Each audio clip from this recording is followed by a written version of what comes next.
So, Matt, you saw God of War PSP? Chains of Olympus. Yeah, looks good. Yeah, so tell me about your visit. Like, I mean, it's been a while since we've seen this game. I mean, like, they've had, like, that short little demo that they've, like, released to people. Like, if we saw it played at E3, and then we could, they gave it away, right? They're doing this thing where they get very good at kind of parceling out the little details. So you got, your first taste of it at the Sony Gamers Day, and then you got to play it at E3, and it was basically the same section with, like, an extra couple seconds, and then you got, whatever, they had the demo that has, like, the first magic in the game, and a few little details here and there, like they showed a parry since then, and then this is kind of like the next step where we saw new magic and a whole bunch more of the game. We got to play through it, got to see how like the platforming and the puzzle solving and all that works. Have you obviously you saw new stuff, you saw new levels, you saw new enemies, but like what, like since you've seen it last, what were like the big kind of things that you noticed off the bat? It gives me the impression it's gonna feel more like God of War 1 than God of War 2. As in, like, not quite as much of a, over-the-top combat game. Like, it's gonna have its combat, but it's not gonna be like you're mixing combat with your magics and you're doing crazy stuff like that. It's more a little bit maybe slower paced. I'm not really sure if that's the right term. Do you think that's because of the PSP, the limiting of the buttons and the controller? A little bit maybe, because like when you're gonna evade, you have to hold down both triggers before you can evade. So you have to think about it for a split second, and that plays into it. And I think just.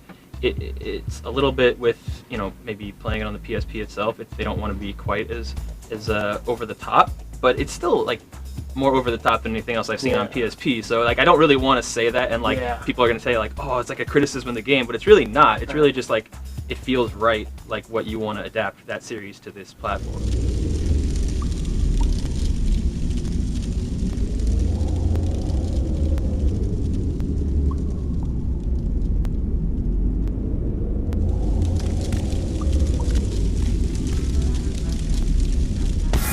What we showed you guys today was first and foremost the new stuff, Cave of Eos. Cave of Eos is part of the first chapter of the game, where you're gonna meet Eos, the goddess of dawn, sister to Helios. It's also the place where you're gonna gain your second magic. We've already showed you the first one with the Ifrit. This one is the Light of Dawn. It's a projectile magic that you'll get, and you'll also have the ability at that spot to obtain the parry, the magic parry, the range parry, basically. So how much is the range parry going to come in? Because for me personally, my favorite fight in God of War 2 was the boss fight where all you did was range parry. So like how much is that going to come up in the gameplay? What are you going to use it for? Actually, that pretty much came from. We're pretty much fans of the same combat. I think the second sister in God of War and in God of War 2, and actually Zeus's combat too had that awesome balance actually with the melee attack and the range, and having that repel, that magic repel, really helped out and really added a dimension to those combats that we wanted to have. The idea of 333 megahertz versus 222. Tell me kind of how that came about and what it means to the game in practical terms and what players should expect from that. Well, it really came about from us begging on our knees for it. I remember reading one of the guys, it might have been Didier, mentioning that before it ever came up, it was like a thing for this game. Yeah, we had 222, and we went, look what we could do on 222, but we found this 333 mode. We can overclock the processor. It's all supported. Everything's nice. It doesn't break down the PSP at all.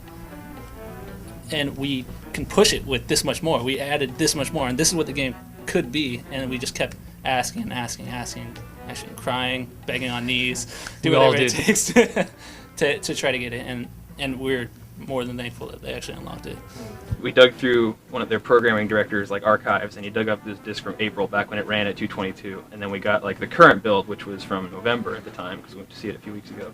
And we compared them. It was the same section, the same level. It was about a 10-minute segment, and we looked at it, and it's just it's so much different. They didn't even have shadows, and now they have perfect shadows, way better than you see in any other game. Light source is affecting the shadows and everything, and then there's all these particle effects and the way the lighting looks and everything. I mean, you can see it in the video, but it's so much different. Well, it's more, right? You're able to do more. You're able to have that one extra enemy that makes that encounter so perfect, or you're able to have 20 to 200 more particles, in the blood effect, because it makes it that much better. You're able to have that extra screen effect because you get that much more out of it. And so if you can just get that little bit more, then you get that here and there all over the place, it makes it that much more of an experience. When God of War PSP was initially announced on the instruction manual, it said 2007. What happened there? What happened there? What happened there was ambition. We were looking at it and we're like, well, we could finish it and take some stuff out, or we could actually do what's right and give the players what they want. And I'm always a bigger fan, and I think we're all bigger fans of doing the right game than a game at the right time. Our game was way bigger than what the time did allow. So what the extra time allowed us to do was to keep things that normally would have thrown away.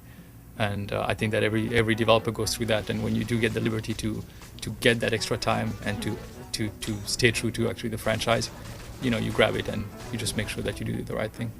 The game looks really, Ready at Dawn looks like they're doing a really good job. But the big thing since we saw the game last is that Corey Barlog is no longer there. Right. So, are you less confident about the game now? What was kind of I'm sure you asked him about this. For the bigger part of the development of Chains of Olympus, Corey was hard at work actually finishing God of War 2, which was, a huge task on its own. But after Corey left, of course, I'm sure that it's you're losing one person, whoever it is, is always you're always going to lose a little bit, of the input that you get into a game. But at the same time, it didn't change much of the way we were working. As far as I think the work on this game, it was pretty much done. He did go back and forth with us actually on a bunch of things, and we still have a bunch of guys over there that we talk to on a regular basis at this point. And then I just wanted to touch on the combat in this game a little bit, just to get a slight better sense of it. Like, of the combos in the game, what percentage would you say are new versus old that we've seen before? It's mixed, actually. We wanted to make sure that this game takes place before God of War 1, and so there's moves that we borrowed from God of War 1 and 2, and sometimes it's like continuity-wise, well, maybe he shouldn't have that move, but as we evaluated other moves, we're like, that move was just perfect in God of War 2, and people, they'll give it to us. Let's just put it in there because it feels right and it serves the right purpose. And so there's new moves too. We've got a new weapon, so we're not supposed to say what it is. Right. Do you think this game could work as a PS2 port later on? Yeah, I think regardless of the platform, this game's going to work. Again, yeah, absolutely. I have no doubt that this game as a full-blown PS2 game is going to be as good as the other ones. Would that be something you're interested in making? It's always something that, be fun to see. I think it'll be all dependent actually on what Sony wants to do with it. And I think that, for the fans out there who are actually hopefully all going to, go and play it on PSP, for the ones that don't, I think it'll be a great thing to put it on PS2. So does Chains of Olympus have the chance to be like the best PSP game out there? I think so. I don't know. I'm a huge God of War fan, so obviously I'm a little biased. Like 13 on your scale right now, I'm sure.